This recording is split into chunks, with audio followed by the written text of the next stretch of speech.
We begin the second part of our program with a look in South America.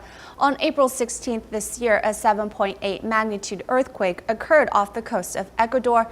Over 30,000 people were affected in the disaster, with many homeless and still awaiting assistance. There will be a long road to total recovery and housing all those who lost their homes. We now begin a multi-part series examining the plight of residents in Ecuador who are still struggling after the massive April earthquake.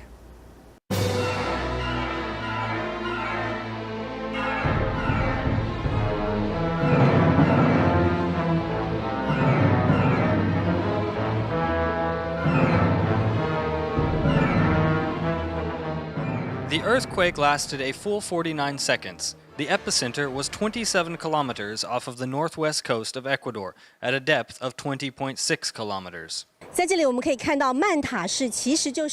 When the earthquake occurred, none of the residents knew if the epicenter was in the ocean or on land.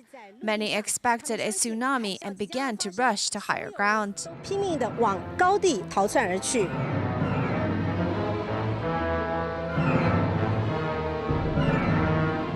They said, "Mayor, a tsunami is on the way." I said, "No, there's no tsunami coming." But all the citizens were expecting one. It was like an exodus in the night. With the fear of a tsunami imminent, the city of Pedernales became a ghost town in just 3 hours, with residents fearing for their homes and their lives. We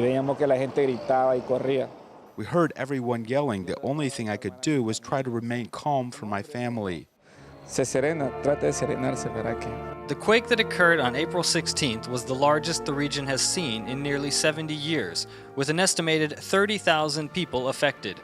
In the 2 northern provinces, a total of over 16,000 structures were damaged, with 4,973 buildings completely collapsed and 10,600 with other damage. 4 months after the disaster, and rubble is still being cleared, the city's appearance has completely changed. Behind that white building where all the trucks are located, we used to have a hospital, a government hospital. So that was affected as well during the earthquake. Following the quake, the commercial district of Manta City was deserted in a single night. The walls of damaged structures have revealed improper building practices. After surveys, it has been revealed that builders were using sea sand as a building component.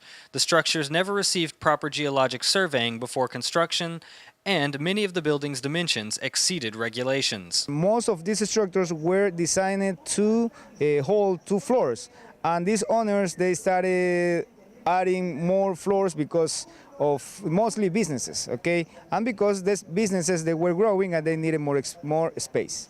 In the future, buildings like this 4-level structure behind me are likely to become a rare sight by the Ecuadorian coastline. That's because after this quake, the government has already passed new building laws, stating that structures built by the seaside may not exceed 2 floors. At the current stage, many earthquake victims have no other choice but to pitch a tent by the shore and continue with their lives. These residents' living conditions have been shown to the world by international media outlets, but their cries for help continue as they continue to wait for assistance and new homes. The wood for repairing the floors was donated by the former mayor's daughter. Now some wood is being used to provide shade for children during the day because it is too hot out in the sun.